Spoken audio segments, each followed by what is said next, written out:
Welcome in our 75 days. In 75 days में हम हर रोज एक एक चैप्टर से 5 टॉपिक डिस्कस करने वाले हैं। ये टॉपिक्स क्लास 10th के लिए हैं, जो भी पहले चैप्टर के 5 मोस्ट इंपॉर्टेंट टॉपिक है वो यहाँ पे डिस्कस करे जाएंगे। और आपको जो इंपॉर्टेंट क्वेश्चंस हैं वो मेरे इंस्टाग्राम अकाउंट पे दिख जाएगा, जो कि एक ऑफिशियल अकाउंट है, ठीक है, जो कि कोचिंग का अकाउंट है बैक बेंचर टीचर। आप उस पर जाके जो मोस्ट इंपॉर्टेंट 10 क्वेश्चन है आज के टॉपिक से वहाँ पे जाके उसको चेक कर सकते हैं। और कोई भी अगर आपको आंसर से दिक्कत आए तो कमेंट कर सकते हैं उस पर, और मैं आपको उसका रिप्लाई दे दूंगा। आप मुझे नंबर पे कॉल कर सकते हैं। ये मेरी ऑफलाइन कोचिंग है। अगर कोई बच्चा जो सीतापुर से बिलोंग करता है वो हमारी ऑफलाइन क्लासेस भी ज्वाइन कर सकता है। वहाँ पे उसको सारे नोट्स और जितने भी क्वेश्चंस करा रहा हूँ उनके आंसर व्हाट्सएप ग्रुप पे मिल जाएंगे। हमारा पता है Saigal school near NCC road. आगे हम लोग डिस्कस करते हैं चैप्टर 1 जो कि क्लास 10 का है, chemical equation and reaction. Slide change करो।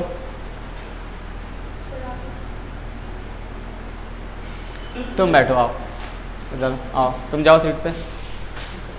हम लोग आते हैं पहले चैप्टर के पहले टॉपिक्स पे, जिसमें हम लोगों को ये डिस्कस करना है जो कि इस चैप्टर का मोस्ट इंपॉर्टेंट टॉपिक है कि types of reaction. Type of reactions मतलब जो हम लोगों ने इस पहले चैप्टर में पढ़ी थी, combination reaction, decomposition reaction and displacement and double displacement. ऐसे आपको डायरेक्टली क्वेश्चंस नहीं पूछे जाएंगे, आपके क्वेश्चंस पूछे जाएंगे जो कि इसमें रिलेट करते हुए होंगे। पहले तो हम लोग ये समझ लेते हैं कि displacement, double displacement and combinations and other जितनी भी हैं वो क्या होती है। सबसे पहले हम बात करते हैं कॉम्बिनेशन रिएक्शन। तो रिएक्शन इन विच 2 और more reactant combine to form a one product.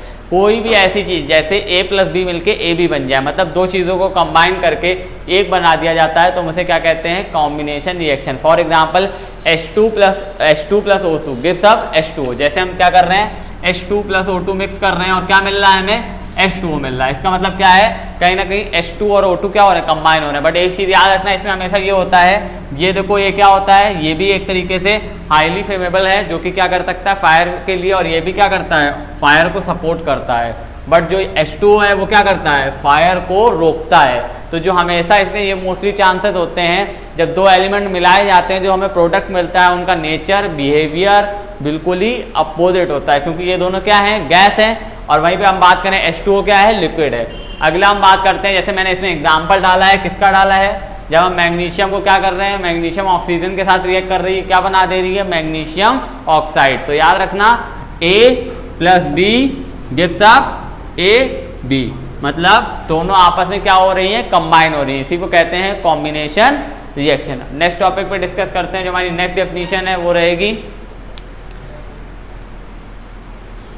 Next definition क्या है, decomposition reaction in which one compound decompose in 2 और मोर। क्या होता है, ये मोस्टली तब किया जाता है जहां हमें अपनी जो भी कोई भी एक हमें कंपाउंड दे रखा है उसको ब्रेक डाउन करना है। फॉर एग्जांपल अभी ये जस्ट अपोजिट, अब हमारे पास वाटर है और वाटर को अगर हमें H2 और O2 चाहिए होगा, क्या होता है, हमने वाटर से हमें H2 और O2 की रिक्वायरमेंट है अलग अलग, तो हम क्या करेंगे, वाटर को कहीं ना कहीं डिकम्पोज करेंगे, मतलब उसको हम क्या करेंगे, ब्रेक करेंगे। और ब्रेक करने के कई तरीके होते हैं, इलेक्ट्रिसिटी यूज़ करते हैं, लाइट यूज़ करते हैं, थर्मल यूज़ करते हैं और फोटोलिटिक यूज़ करते हैं। तो सबसे पहले लोग डिस्कस करते हैं डिकम्पोजिशन रिएक्शन। डिकम्पोजिशन रिएक्शन क्या है, reaction which one compound decompose and 2 और मोर कंपाउंड और एलिमेंट। एक ऐसी रिएक्शन जिसमें क्या करा जाए, कंपाउंड को ब्रेक किया जाए और वो क्या 2 या 2 से ज्यादा एलिमेंट्स का फॉर्म करे, ठीक है, उसे हम कहते हैं डिकम्पोजिशन रिएक्शन। अगला डिकम्पोजिशन रिएक्शन जस्ट अपोजिट कर दो। अभी पहले हम लोगों ने क्या पढ़ा था, A + B gives up AB। अब जस्ट अपोजिट कर दो, अब क्या हो गया, AB gives up A + B। मतलब जैसे H2O प्रोडक्ट, अब तुम्हारा इधर हो गया रिएक्टेंट H2O को जब क्या करा जाता है, कहीं ना कहीं हीट किया जाएगा, तो क्या हो जाएगा, दोनों गैस बन के अलग अलग निकल जाएंगी। क्या होगा, H2 एंड O2 अलग अलग हो गई, मतलब ब्रेकडाउन ऑफ द H2O। अब देखो मैंने इसमें कई एग्जाम्पल जोड़े हुए हैं। पहला एग्जाम्पल क्या है, हम क्या कर रहे हैं, When the calcium carbonate is heated, जब हम CaCO3 को हीट करते हैं तो हमें CaO और CO2 मिलती है। मतलब CaCO3 क्या है, एक कैल्शियम कार्बोनेट है। जब आप उसको हीट करेंगे तो कैल्शियम ऑक्साइड मिलेगी और साथ में एक गैस निकलेगी जिसका क्या नाम है, कार्बन डाइऑक्साइड। ऐसे हम अगले पे आते हैं, जब हम फेरिक ऑक्साइड को हीट करते हैं तो फेरिक ऑक्साइड क्या है, फेरिक ऑक्साइड तुम्हारा ये देखो दिख रहा है, फेरिक ऑक्साइड। फेरिक ऑक्साइड क्या करता है, फेरिक ऑक्साइड में क्या होता है, कहीं ना कहीं फेरिक ऑक्साइड को जैसे ही हीट किया जाता है वो बना देता है ferric oxide, sorry ferric hydro oxide है। फेरिक हाइड्रो ऑक्साइड को जैसे हीट करते हैं क्या बना देता है, फेरिक ऑक्साइड, और साथ में क्या निकलता है, वाटर निकलता है H2O के फॉर्म में। अगला हम डिस्कस करते हैं थर्मल। थर्मल का मतलब पता है, जब भी हम कोई चीज क्या करें, decomposition of substance with through the heating. Thermal reaction क्या है, जब भी हम किसी भी एलिमेंट का ब्रेक डाउन करें हीट के थ्रू तो हम उसे क्या कहते हैं, थर्मल डिकम्पोजिशन। कुछ भी ले सकते हो, जैसे फॉर एग्जाम्पल अगर हीट के थ्रू तुम्हें करना है तो मैं H2O का एग्जाम्पल ले सकते हो। पानी को गर्म करोगे क्या होगा, H2 और O2 क्या हो जाएगा, अलग अलग हो जाएगा। हाइड्रोजन अलग गैस बन के उड़ जाता है, ऑक्सीजन अलग गैस बन के उड़ जाती है। ठीक है, फिर हम बात करें इलेक्ट्रोलिटिक, नाम से पता चल रहा है ऐसी रिएक्शन जिसमें हम क्या यूज करते हैं, इलेक्ट्रिसिटी का यूज करते हैं। इलेक्ट्रिसिटी का यूज करते हैं in the sense the reaction in which compound decompose into the simpler compound because of passing electricity. ये यूज किया जाता है NaCl। NaCl को कैसे अलग किया जाता है, देखो एक Na क्या है, Na कहीं ना कहीं क्या कौन सा है, वो पॉजिटिव कंटेन करता है, और Cl क्या कंटेन करता है, नेगेटिव चार्ज। तो हम क्या करते हैं, दो रॉड लेते हैं, कैथोड एंड एनोड, ठीक है, उन दोनों को रख के उसमें NaCl होता है। जैसे हम करंट पास करते हैं, पॉजिटिव नेगेटिव को अट्रैक्ट कर लेता है और नेगेटिव पॉजिटिव को अट्रैक्ट कर लेता है। क्या होता है, आपस में सेपरेट। फॉर एग्जाम्पल अगर हमें 9 में याद होगा तो हम लोग सेपरेशन यूज करते थे। क्या, मान लो एक मैग्नेटिक है एक नॉन मैग्नेटिक है, हमने क्या करा, मैग्नेट लाए, तो जितने भी मैग्नेटिक एलिमेंट थे वो क्या गए, मैग्नेटिक पे चिपक गए, और बाकी जो नॉन मैग्नेटिक थे वो क्या है, वहीं पे हैं। तो ऐसे क्या हो गया, सेपरेशन हो गया। वैसे ही हम लोगों को भी जब सेपरेशन करना होता है NaCl का, तो हम लोग क्या करते हैं, कुछ नहीं, इलेक्ट्रिसिटी कैथोड एनोड लेते हैं, उसको लगा देते हैं, इलेक्ट्रिसिटी पास करते हैं, NaCl एक तरफ आ जाता है और Cl एक तरफ आ जाता है। अगली टॉपिक पे आते हैं हम लोग, डिस्प्लेसमेंट। देखो डिस्प्लेसमेंट का सबसे यही रूल है कि जो ज्यादा ताकतवर है वो उसको अपने से दूसरे से छीन लेगा। फॉर एग्जाम्पल 1 + 2 है और इधर केवल एक 3 है, ठीक है, गिव्स अप में क्या होगा, ये 3 2 के पास चला जाएगा, क्योंकि देखा जाएगा जो मोर अभी है, तुम लोगों ने नहीं पढ़ा है 9th वालों ने, सॉरी 10th वालों ने, मोर रिएक्टिव, ये सेकंड चैप्टर में पढ़ोगे, लेकिन इस चैप्टर में रिक्वायरमेंट पड़ती है। क्या होता है, कहीं ना कहीं जो भी एलिमेंट मोर रिएक्टिव होता है, ताकतवर होता है, इसकी वीडियो मैं कल डालूंगा कि तुम्हें याद कैसे रखना है कि कौन कितना रिएक्टिव है, कैसे रिएक्टिव है, कि जो भी ज़्यादा रिएक्टिव होता है वो जो कम रिएक्टिव होता है वो डिस्प्लेस कर दे। फॉर एग्जांपल जो ज़्यादा ताकतवर होता है वो क्या करेगा, किसी दूसरे के पास कोई चीज़ है वो उसे छीन लेता है। ऐसे ही केमिकल्स का भी होता है, जो ज़्यादा ताकतवर होता है, मोर रिएक्टिव होता है, वो दूसरे से उसके साथ जो भी कंपाउंड होता है या जो भी एलिमेंट होता है उसको छीन लेता है। हम डिस्कस करते हैं सिंगल डिस्प्लेसमेंट और डबल डिस्प्लेसमेंट। सिंगल डिस्प्लेसमेंट में क्या होता है, फॉर एग्जांपल आपके साथ दो फ्रेंड बैठा, आपके साथ आपका फ्रेंड बैठा है और कोई दूसरा एक लड़का आया, अब उसने ये देखा कि वो ज्यादा ताकतवर है, तो क्या हो गया, मतलब ज्यादा ताकतवर वाले फ्रेंड ने क्या करा, आपके फ्रेंड से दोस्ती तोड़वा के खुद उससे फ्रेंडशिप कर ली। तो क्या होता है, कहीं ना कहीं ये होता है कि जो ज्यादा रिएक्टिव होता है वो डिस्प्लेसमेंट में क्या होता है, म्यूचुअल एक्सचेंज। फॉर एग्जाम्पल ए ने बी के पास, ए बी बैठे थे और सी डी बैठे थे, तो सी क्या हो गया, सी बी के पास चला गया और जो ए था वो डी के पास चला गया। तो ऐसे मतलब क्या करते हैं, आपस में म्यूचुअल अंडरस्टैंडिंग। जैसे फॉर एग्जाम्पल हमने क्या करा, हमारे पास जो प्रोडक्ट था वो अपने फ्रेंड को दे दिया और फ्रेंड के पास जो प्रोडक्ट था वो हमने ले लिया, क्योंकि हमारा क्या था, हमें कुछ उस प्रोडक्ट का काम था और उसको उस प्रोडक्ट का काम था, तो ये हो गया म्यूचुअल एक्सचेंज। बट डिस्प्लेसमेंट में क्या होता है, केवल जो ज्यादा ताकतवर होता है वो सामने वाले से प्रोडक्ट को छीन लेता है। जैसे देख रहे हो उधर A + BC gives up AC + B, मतलब क्या हुआ, यहाँ पे A अकेला था, A ने देखा कि B के पास C है, तो A ने क्या करा, B से छीन लिया और वो क्या बन गया, AC बन गया और B क्या हो गया, अकेला हो गया। वहीं पे डिस्कस करें नेक्स्ट वाले पे। अब एग्जाम्पल के थ्रू समझो। अब ये देखो डबल डिस्प्लेसमेंट के एग्जांपल, डिस्प्लेसमेंट का एग्जांपल है, देखो Zn और HCl, मतलब जिंक और हाइड्रोक्लोरिक एसिड। हाइड्रोक्लोरिक एसिड और जिंक था, अब क्या बन गया, जिंक क्लोराइड बन गया और H क्या हो गया, अकेला हो गया। मतलब जब जिंक और हाइड्रोक्लोरिक एसिड रिएक्ट करेंगे तो क्या होगा, हाइड्रोक्लोरिक एसिड से Cl को छीन लिया जाएगा, क्योंकि जो H है वो लेस रिएक्टिव है, वो किसके पास चला जाएगा, Zn के पास, और H2 क्या होगा, अकेला रह जाएगा और गैस के फॉर्म में उड़ जाएगा। अगला एक और एग्जांपल देख लो, जब जिंक को किसके साथ रिएक्ट करवाया गया, copper sulphate, zinc and copper sulphate. अब ये कल पता चलेगा कि डिस्प्लेसमेंट कैसे होती है, वो कल के मैं शॉर्ट्स में डालूंगा जो कि आपको यूट्यूब चैनल पे मिल जाएगा, ठीक है। यहाँ पे देखो ZnSO4 पे बात करते हैं, तो ZnSO4 अभी किसके पास था, CuSO4, CuSO4 के पास था, अब वो बन गया ZnSO4। अब Cu क्या हो गया, अकेला हो गया, क्यों, क्योंकि Cu कम ताकतवर था और Zn ज़्यादा ताकतवर था, तो Cu ने क्या करा, सॉरी Zn ने क्या करा, Cu के जो साथ में था उसको छीन लिया। इसको कहते हैं कि जो भी मोर रिएक्टिव होता है वो दूसरे से एलिमेंट्स को छीन लेता है। ठीक है, अब हम नेक्स्ट टॉपिक डिस्कस करते हैं, डबल डिस्प्लेसमेंट, जैसे म्यूचुअल एक्सचेंज ऑफ आयंस। देखो, एक्सचेंज बिटवीन टू रिएक्शन, क्या करते हैं, आपसी सहमति से कि ए के पास ए बी सी डी, मतलब ए के पास सी आ जाएंगे और बी के पास डी चले जाएंगे, तो क्या होता है, कहीं ना कहीं म्यूचुअल एक्सचेंज के थ्रू रिक्वायरमेंट के अकॉर्डिंग क्या कर लेते हैं, प्रोडक्ट को आपस में एक्सचेंज कर लेते हैं। देखो इधर ए बी सी डी, अब क्या आ गया, ए के साथ बी था तो अब इधर ए के साथ सी हो गया, और सी डी था तो इधर ये बी और डी हो गया। देखो इधर एग्जाम्पल के थ्रू समझो। हाँ, ये रिएक्शन दो फॉर्म में होती है, एक न्यूट्रलाइजेशन रिएक्शन, एक प्रेसिपिटेट। प्रेसिपिटेट वाली बोर्ड्स में बहुत ज़्यादा पूछी जाती है, ऐसे भी पूछा जाता है व्हाट इज प्रेसिपिटेट, तो प्रेसिपिटेट कुछ नहीं, इनसॉल्युबल सब्सटेंस। जब भी हम क्या करें, दो लिक्विड लेते हैं और आपस में एक लिक्विड को मिलाते हैं और देखते हैं जो हमने जैसे ही मिक्स किया एक नीचे इनसॉल्युबल सब्सटेंस फॉर्म हुआ। कभी कभी क्या करते हो, कोई चीज़ तुम ही घर में कुछ घोल रहे होते हो, तो जब लास्ट में देखते हो नीचे को क्या होता है, कहीं ना कहीं इनसॉल्युबल चीनी या इनसॉल्युबल नमक रह जाता है ना लास्ट में। वैसे ही हम जब दो लिक्विड को मिलाते हैं और कहीं ना कहीं अगले वाले बीकर में हमें जो मिलता है वो क्या होता है, कहीं ना कहीं हम देखते हैं कि नीचे कुछ ना कुछ दानेदार सा फॉर्म हुआ है, उसी को हम क्या कहते हैं, प्रेसिपिटेट। अब प्रेसिपिटेट का एक एग्जाम्पल जरूर याद रखना, जिसको हम कहते हैं BaSO4। ये एक ऐसा प्रेसिपिटेट है जो कि बहुत ज़्यादा क्वेश्चन में पूछा जाने वाला है। बेरियम सल्फेट, याद रखना BaSO4 इज द प्रेसिपिटेट। ठीक है, देखो यहाँ पे, देखो यहाँ पे आया भी है इस रिएक्शन में, क्या है, BaCl2 Na2SO4। अब देखो Ba के साथ Cl2 था तो वो चला जाएगा Na के साथ, और जो SO4 था वो Ba के साथ आ गया। देखो BaSO4 एंड NaCl2, इसमें क्या हो गया, जो BaSO4 है वो क्या हो गया, प्रेसिपिटेट। अगला बात करते हैं तो न्यूट्रलाइजेशन रिएक्शन। ये रिएक्शन क्या करती है, acid plus base gives up salt and water, मतलब एक एसिड एक बेस मिलाया जाएगा और सॉल्ट और वाटर बनाया जाएगा। ये देखो नीचे एग्जांपल कहाँ है, ये देखो ये क्या है, बेस NaOH, NaOH क्या है, बेस है, और बेस को जब मिलाया जा रहा है HCl के साथ तो क्या हो रहा है, NaOH और HCl मिलके क्या बना दे रहे हैं, NaCl, जो कि नमक है, घर में यूज होता है, और साथ में क्या है, H2O, जो कि क्या है, एक तरीके से वाटर है।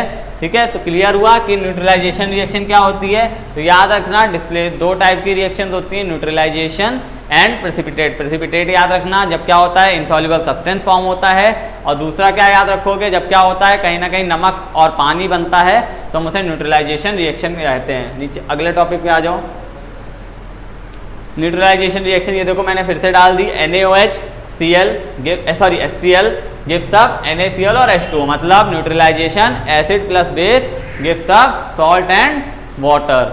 अगले टॉपिक पे आते हैं, यहाँ पे आपका ये टाइप्स ऑफ रिएक्शन एंड हो गया, जिसमें आपने decomposition, composition and double displacement पढ़ा। और ये अगर आपको अच्छे से तैयार करना है तो एक चीज़ याद रखना, आपको हर एक टाइप्स ऑफ रिएक्शन के दो एग्जाम्पल याद होने चाहिए।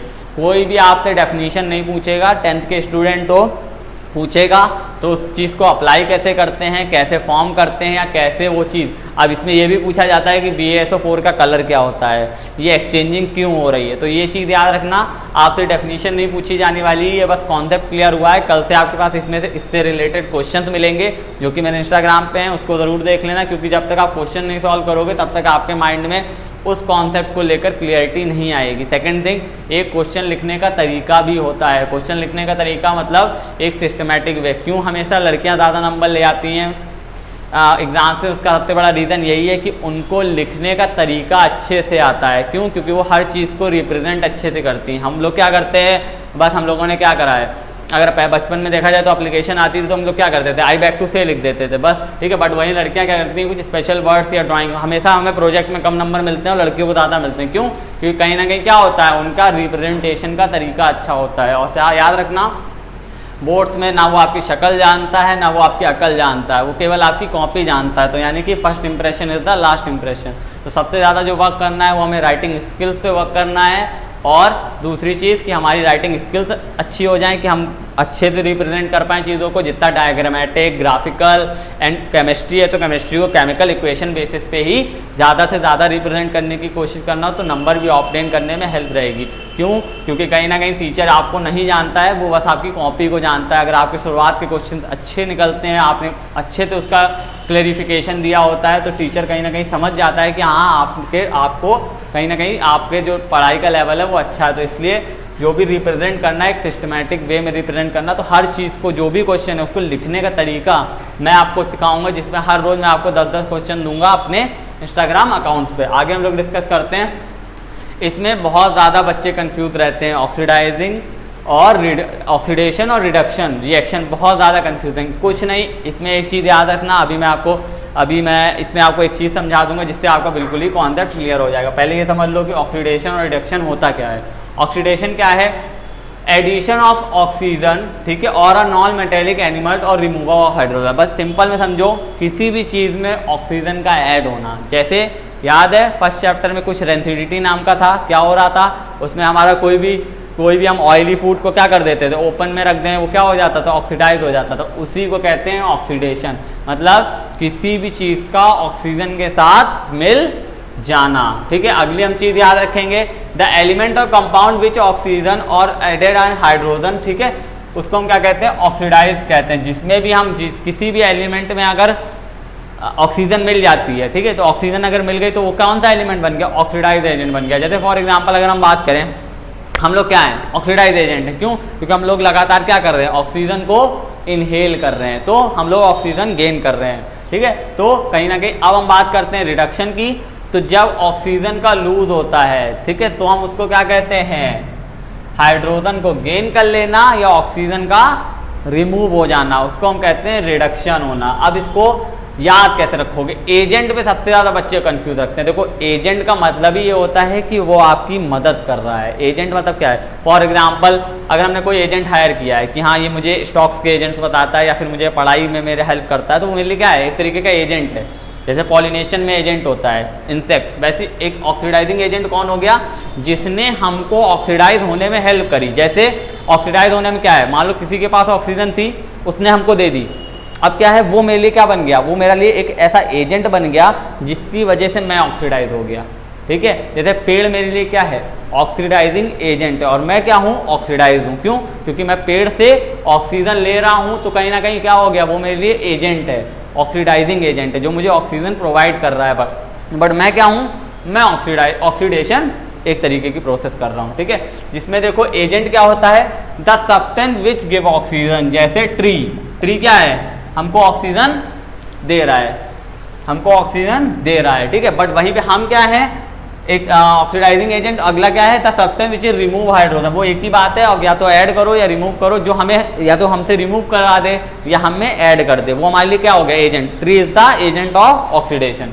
अगला रिड्यूसिंग एजेंट भी क्या, जो हमसे क्या करे, या तो ऑक्सीजन छीन ले या फिर कहीं ना कहीं क्या करे, हाइड्रोजन हमें ऐड करा दे। जैसे मेरी बॉडी में अगर हाइड्रोजन किसी ने ऐड कर दिया, ठीक है, मेरे ब्लड में हाइड्रोजन ऐड हो गया, तो मैं क्या हो गया, कहीं ना कहीं वो तो मेरे लिए क्या हो गया, रिड्यूसिंग एजेंट, ठीक है। बट मैं क्या हो गया, रिडक्शन हो गया, मेरा रिडक्शन हो गया, और वो मेरे लिए क्या बन गया, रिड्यूसिंग एजेंट। एजेंट मतलब जो हमें हेल्प कर रहा है। अगले टॉपिक पे आते हैं, एक्सोथर्मिक और एंडोथर्मिक। एक्सो नाम से पता चल रहा है एग्जिट होना, और एंडो मतलब अंदर आना, इन, ठीक है। तो एक्सोथर्मिक रिएक्शन क्या होती है, कहीं ना कहीं बाहर निकलना, एग्जिट होना हीट की। कई बार घर में देखा है ना, जब क्या करते हो, पानी में चूना डालते हो, क्या होता है, पानी हीट करता है, तो कहीं ना कहीं क्या हो रहा है, अब वो हीट बाहर निकल रही है। तो जब भी हीट क्या करती है, बाहर निकलती है, तो मैंने इसमें सबसे बेस्ट एग्जांपल जोड़ा है जिससे आपको एक्सोथर्मिक रिएक्शन याद रहे। हमारी रेस्पिरेशन प्रोसेस, हम लोग इनहेल करते हैं तो कोई भी हीट नहीं, बट जो हम लोग एक्सहेल कर रहे हैं, ठीक है, उसमें कहीं ना कहीं क्या है, हमारी CO2 हीट करती है। क्यों? देखो क्या है, ये ग्लूकोज प्लस ऑक्सीजन क्या निकल रही है, carbon dioxide, water and energy. और एनर्जी किस फॉर्म में निकलती है, हीट के फॉर्म में। तो याद रखना कि अगर कोई भी पूछ ले एक्सोथर्मिक की एक एग्जांपल, तो बस कुछ नहीं, जो कि बायो में पढ़ा था तुम लोगों ने, क्या, glucose plus oxygen gives up carbon dioxide, water and energy. Energy is the best, जिसमें हम क्या लिख सकते हैं, अगर सिंपल वर्ड में लिखना चाहें, अगर कोई हमसे पूछ ले, तो रेस्पिरेशन एक ऐसा प्रोसेस है, रेस्पिरेशन एक ऐसा प्रोसेस है जिसमें हम क्या करते हैं, एक इनहेल करते हैं और जो एक्सहेल करते हैं वो एनर्जी निकलती है बाहर हीट के फॉर्म में। अगला देखो लिखा हुआ भी है कि respiration is a decomposition reaction of a energy release. साथ ही साथ क्या है, वो डिकम्पोजिशन रिएक्शन है। आप इस रिएक्शन को कहाँ यूज़ कर सकते हो, अगर डिकम्पोजिशन रिएक्शन आ जाए तो भी यूज़ कर लो, एक्सोथर्मिक रिएक्शन आ जाए तो भी यूज़ कर लो, दोनों। और अगर अपोजिट कर दोगे, मतलब ये इधर कर देना लेफ्ट हैंड पे और ये राइट हैंड पे कर देना, तो ये कौन सी रिएक्शन बन जाएगी, कॉम्बिनेशन रिएक्शन, क्योंकि इन सबको कंबाइन करके क्या बन गया, ग्लूकोज प्लस ऑक्सीजन। अगला एंडोथर्मिक, जिसमें हीट तुम्हारी क्या होगी, तुम्हें हीट देनी पड़ती है। जैसे ये तुम्हारा क्या है, कैल्शियम कार्बोनेट, और कैल्शियम कार्बोनेट को अभी तुमने पिछला एग्जाम्पल भी देखा था। ये देखो ये कौन सी रिएक्शन लिख सकते हैं, यहाँ पे पूरी कंबाइन है CaCO3, और जब हमने CaCO3 को क्या करा, कहीं ना कहीं हीट किया, मतलब कैसी हो गई, थर्मल। थर्मल में क्या करते हैं, किसी भी चीज़ को हीट करके हम उससे क्या करते हैं, उसको ब्रेक करते हैं। तो ब्रेक करने की वजह से क्या हो जाता है, CaO और CO2। अब ब्रेक हो गई तो ये जो कार्बन कैल्शियम कार्बोनेट था वो किसमें टूट गया, calcium oxide and carbon dioxide में। तो ये हो गया ब्रेकडाउन। तुम ही एक ही रिएक्शन को कई जगह यूज कर सकते हो, बस कॉन्सेप्ट तुम्हारा क्लियर होना चाहिए, कोई ज़रूरी नहीं है। बस तुम्हें ये ध्यान रखना है कि हाँ क्या उसमें ब्रेकडाउन हो रहा है या कुछ हो रहा है, ऐसी चीज़ हो रही है जो कि कहीं ना कहीं जो इस रिएक्शन से मैच कर रही है, और इसके लिए तुम्हारा कॉन्सेप्ट 9th का भी थोड़ा बहुत क्लियर होना चाहिए। ठीक है, अगले टॉपिक पे डिस्कस करते हैं, जो कि हमारा नेक्स्ट टॉपिक है, वो क्या है, कोरोजन एंड रेंसिडिटी। कोरोजन तुम्हें पता है, जब भी कोई मेटल पे एटमॉस्फेरिक गैस अटैक करती है, जैसे H2O पानी हो गया, O2 CO2, जब अटैक करती है तो उस पर क्या बन जाती है, एक ब्राउनी लेयर। ताला लगा है, बाहर लगे लगे क्या हो जाता है, कहीं ना कहीं वो उसमें क्या आ जाता है, कोरोजन, जो कि हमारे मेटल को क्या बना देता है, वीक बना देता है, और कहीं ना कहीं उसमें क्या हो जाता है, उसकी जो एक तरीके से स्ट्रेंथ हो जाती है वो डिक्रीज हो जाती है। तो उसी को हम क्या कहते हैं, कोरोजन। कैसे होता है, ये देखो Fe क्या है तुम्हारा, आयरन है, और जैसे वो ऑक्सीजन और वाटर के साथ रिएक्ट करता है क्या बना लेता है, hydrate ferric oxide. Ferric oxide का मतलब क्या हो गया, वो ऑक्सीडाइज हो गया। और चाहे मेटल हो चाहे खाना हो, जब वो ऑक्सीडाइज होता है तो क्या होता है, कहीं ना कहीं खराब हो जाता है। जैसे ही मेटल ऑक्सीडाइज होता है वो तुरंत क्या बन जाता है, रस्ट बन जाता है, जिसको हम दूसरा कहते हैं rusting. Rusting is a process in which the metal react with atmospheric gas and decrease the density of metal. मतलब मेटल की कहीं ना कहीं क्या कर देता है, डिग्रेड कर देता है, पुराना कर देता है, उसमें वजन कम हो जाता है या उसकी स्ट्रेंथ भी कम हो जाती है। अगला हम बात करते हैं रस्टिंग को हम प्रोटेक्ट कैसे करें। तो जाहिर सी बात है, कॉमन सा क्वेश्चन है, कहीं भी जंग लगते हैं तो हम क्या करते हैं, अपने गेटों को पेंट कर देते हैं, साइकिल की चेन में ग्रीस लगा देते हैं ताकि उसमें क्या है, उसमें रस्टिंग ना हो। और एक गैल्वेनाइजेशन प्रोसेस है जिसमें हम क्या कर देते हैं, जिंक की कोटिंग कर देते हैं। अब कई ऐसे देखो मेटल्स आते हैं बाहर जो लगे हैं उनमें जंग कभी नहीं आती। पहले क्या होता था, हम लोग जो लगवाते थे उसमें जंग आती थी, अब नहीं आती। क्यों, क्योंकि उसमें हम गैल्वेनाइजेशन कर देते हैं। गैल्वेनाइजेशन का कोई मतलब पूछ ले तो बता देना, जिंक की अपर लेयर चढ़ा देना उसके ऊपर। नेक्स्ट टॉपिक हम लोग डिस्कस करते हैं।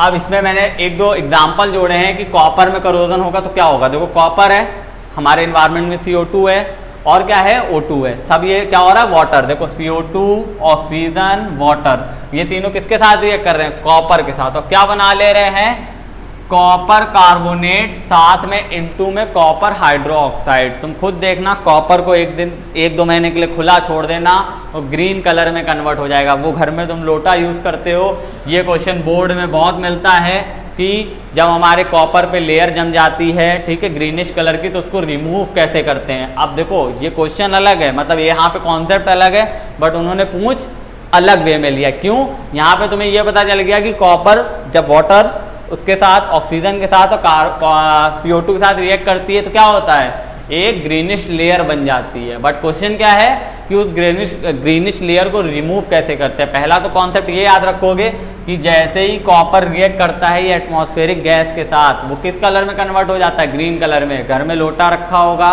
जग रखा होगा, ठीक है, तो कहीं ना कहीं वो क्या होता है, उसका कलर बदल जाता है। वो अभी मैं जब क्वेश्चन डालूंगा तो आपको समझाऊंगा कि कैसे नींबू और नमक से हम रिमूव कर देते हैं उसके ग्रीनिश कलर को।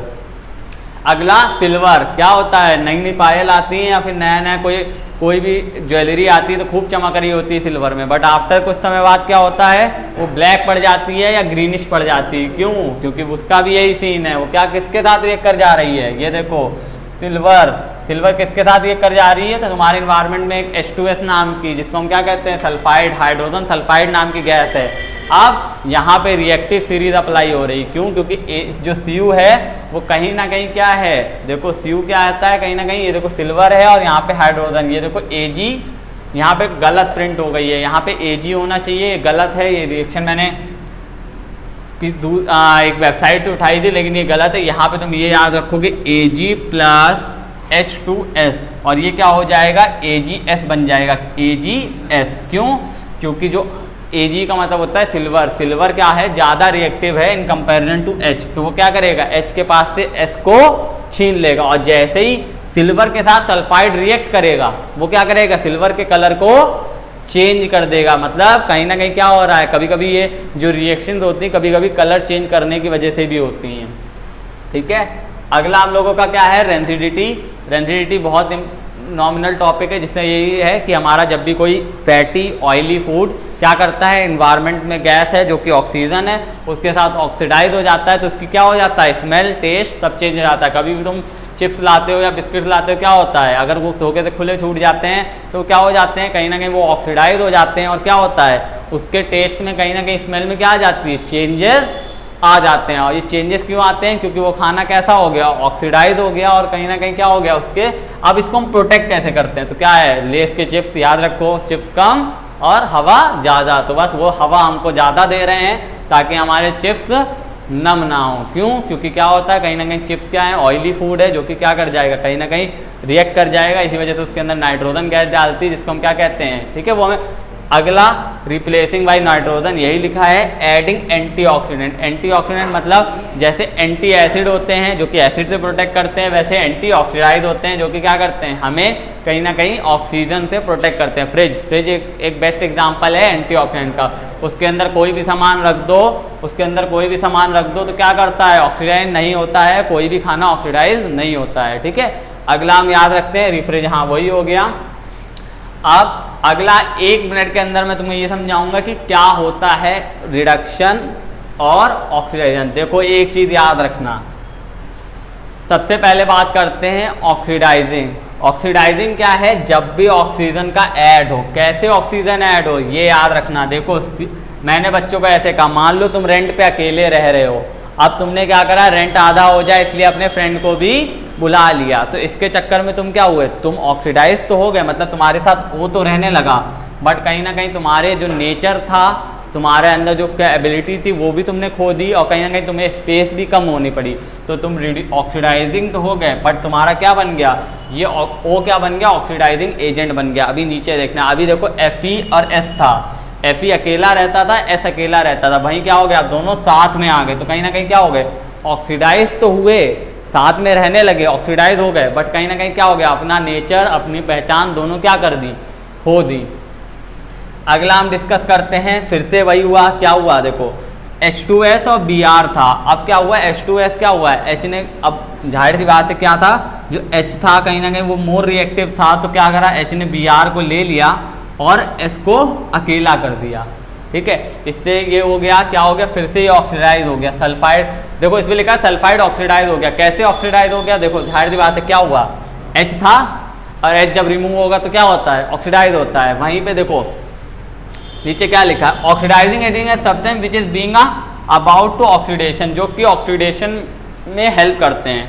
तो देखो सी की हेल्प किसने करी, सी ने भैया कहा आधा रेंट हम दे देंगे, सी की हेल्प ओ ने करी। यहाँ पे एफ की हेल्प किसने करी, एस ने करी, एस ने कहा आधा रेंट हम दे देंगे, ऑक्सीडाइज हो गए दोनों आधा आधे रेंट में। अगला क्या आ गए, यहीं पे कहाँ आ गए, ये देखो कहाँ गया, एस की हेल्प किसने करी, एस ने हेल्प करी किसको, H को रिमूव कर दिया। ठीक है, तो क्या हो गया, H कहीं ना कहीं ClBr। ठीक है, देखो Cl वाला कॉन्सेप्ट हटा दिया था क्योंकि थोड़ा टफ था, वो तुम लोगों के लेवल पे नहीं था, तो मैंने वो हटा दिया था। अगले पॉइंट पे आते हैं, नेक्स्ट पॉइंट, अब रिडक्शन क्या है, रिड्यूसिंग रिएक्शन इन्वॉल्व। अब तुम्हारा क्या है, उल्टा कॉन्सेप्ट हो जाएगा। यहाँ पे देखो क्या है, H3 है, दो है, इधर कितने हो गए, 3 हो गए। तो क्या हो गया, कहीं ना कहीं नाइट्रोजन क्या हो गया, देखो नाइट्रोजन के पास तो पहली बात तो क्या हो गया, H ऐड हुआ है, ठीक है। तो H ऐड होने से क्या बन गई, रिडक्शन बन गया। क्यों, क्योंकि adding of hydrogen is a reduction. अगला क्या है, ये देखो यहाँ पे Cl कितने हैं, 2 हैं, यहाँ पे 2 हैं, यहाँ पे क्या हो गए, 4 हो गए। 4 से 2 से 4 होना मतलब क्या हो गया, रिडक्शन। यहाँ पे 2 2 2 अपोजिट देखना हमेशा कि इधर क्या था और इधर क्या हो गया। देखा कि हमें रिड्यूस हो गया तो Cl क्या हो गया, क्लोराइड यहाँ पे रिड्यूस कर गया, 2 2 4 बन गया, यहाँ पे 4 अकेला ही था वो, ठीक है। अगला देखो, रिमूवल ऑफ ऑक्सीजन। भाई जाहिर की बात है, रिडक्शन है तो रिमूव तो होगी ऑक्सीजन। तो ऑक्सीजन जब रिमूव होती है तो कैसे, ZnO(C), ठीक है। अब क्या करेगा, ये CO कहाँ, यहाँ आ गया, तो Zn क्या हो गया, Zn के पास से क्या हो गई, O रिमूव हो गई। तो O रिमूव होने की वजह से क्या हुआ, जैसे O रिमूव होती है तुरंत क्या फॉर्म हो जाता है, रिड्यूसिंग रिएक्शन, ठीक है। अगला हम बात करते हैं रिमूवल ऑफ इलेक्ट्रो। देखो यहाँ पे क्या था, 3 थे, अब 2 हो गए। फिर से क्या हुआ, फेरिक ऑक्साइड के पास से क्या हुआ, उसने अपने आप को क्या करना पड़ा, कहीं ना कहीं क्या करना पड़ा। यहाँ पे उसके पास 3 Cl होते थे, अब उसके पास 2 ही Cl है, तो रिड्यूस हो गया। अब रिड्यूसिंग एजेंट देखो इसमें H2, यहाँ पे क्या है, H2 क्या बन गया, रिड्यूसिंग एजेंट। क्यों, क्योंकि क्या था, मैंने कहा था ना ये हमको रिड्यूस कर रहा है। हमें भाई हम N2 नाम से, हम नाइट्रोजन नाम से जाने जाते थे, अब क्या हो गया, हमसे H आके मिल लिए, अब हम जाने लगे अमोनिया नाम से। तो क्या हुआ, हमने अपना पहचान नाम सब खो दी। तो H क्या बन गया, H एक कारण बन गया जिसकी वजह से हम क्या हो गए, खुद को हमने रिड्यूस कर दिया। ऐसे ही बात करें अगर ZnO, तो यहाँ पे क्या था, जिंक ऑक्साइड, ठीक है। जिंक ऑक्साइड एक थे, अब यहाँ पे क्या हो गया, कहीं ने जिंक के पास क्या आ गई, एक अपनी पहचान आ गई। अभी तक वो जिंक ऑक्साइड के साथ था और उसने क्या कर दिया, उसने छोड़ दिया O को, मतलब क्या हो गया, रिडक्शन हो गया। उधर हमें क्या मिल रहा था, हम O को ढूंढ रहे थे कि हमको क्या करें, आधा रेंट वो दे दे, आधा रेंट हम दे दें, बराबर हो जाएगा, ठीक है। यहाँ पे क्या कर रहे हैं, हम उल्टा कर रहे हैं, हम उसको निकाल दे रहे हैं कि तुम निकलो, हमें नहीं रखना है तुम्हें। तो रिड्यूसिंग मतलब खुद को, सामने वाले को रिड्यूस करना ताकि हमारी पहचान बन जाए। मतलब 2 लोग थे, अब हमने कहा तुम जाओ, हमें तुम्हारे साथ नहीं रहना है, इसी वजह से क्या बन गया, रिड्यूसिंग तो हुआ, लेकिन हमारे पास अपनी पहचान आ गई। जो जिंक ऑक्साइड था वो क्या बन गया, जिंक बन गया। अगला ये भी देखो, यहाँ पे क्या था, Cl 3 थे, अब हमने कहा एक Cl निकलो। तो क्यों, क्योंकि हमने रिड्यूस, हम हर चीज़ को क्या करने की कोशिश कर रहे हैं, रिड्यूस करने की कोशिश कर रहे हैं। और जो रिड्यूस कर रहा, मतलब जो जिसकी वजह से रिड्यूस हो रहा है वो रिड्यूसिंग एजेंट बन जा रहा है। जैसे यहाँ पे क्या है, FeCl3 है और यहाँ पे क्या बन गया, FeCl2। तो क्या हुआ, Fe कारण बना किसका, Cl के रिड्यूस होने का। तो रिड्यूसिंग कौन हो गया, रिड्यूसिंग तो Cl फेरिक क्लोराइड हो गया। और क्या, कौन सा इसमें देखो आया है, यहाँ पे नहीं दिया है, लेकिन मैं बता दूं कि क्या करना है, कहीं ना कहीं रिड्यूस होना है। अगला टॉपिक डिस्कस करते हैं, बस खत्म हो गया। मतलब यहाँ पे हमने 5 टॉपिक डिस्कस कर लिए हैं। क्या क्या डिस्कस किया हमने, टाइप्स ऑफ रिएक्शंस, कोरोजन क्या होता है, रेंसिडिटी क्या होता है, और हमने क्या डिस्कस किया कि ऑक्सीडाइजिंग और रिड्यूसिंग एजेंट क्या होता है। अब इससे रिलेटेड आपको क्वेश्चंस मिल जाएंगे मेरे इंस्टाग्राम चैनल पे, जिसमें इससे ही रिलेटेड आपको कम से कम 4-5 एग्जाम्पल लिखने होंगे और आपको मैं 3-4 रिएक्शंस दे दूंगा जिसमें आपको ये बताना होगा कि ऑक्सीडाइज कौन सी हो रही, रिड्यूस कौन सी हो रही, कोरोजन क्या होता है, रेंसिडिटी क्या होता है। जैसे फॉर एग्जाम्पल अगर हमको पता चल गया रेंसिडिटी क्या होता है, और हमें ये भी बताना पड़ेगा एक केमिकल इक्वेशन के वे में कि रेंसिडिटी क्या होता है, ठीक है। तो आप क्लियर करते हैं, आप हमें फॉलो कर लीजिएगा इंस्टाग्राम चैनल पे जो कि बैक बेंचर टीचर नाम से है। व्हाट्सएप पर आप मुझे मैसेज कर सकते हैं, ठीक है। आपको मेरा इंस्टाग्राम ID मिल जाएगी जो कि श्रेष्ठ तिवारी 444 है, आप वहाँ पे फॉलो करके मुझे मैसेज कर सकते हैं अगर आपको कोई डाउट है।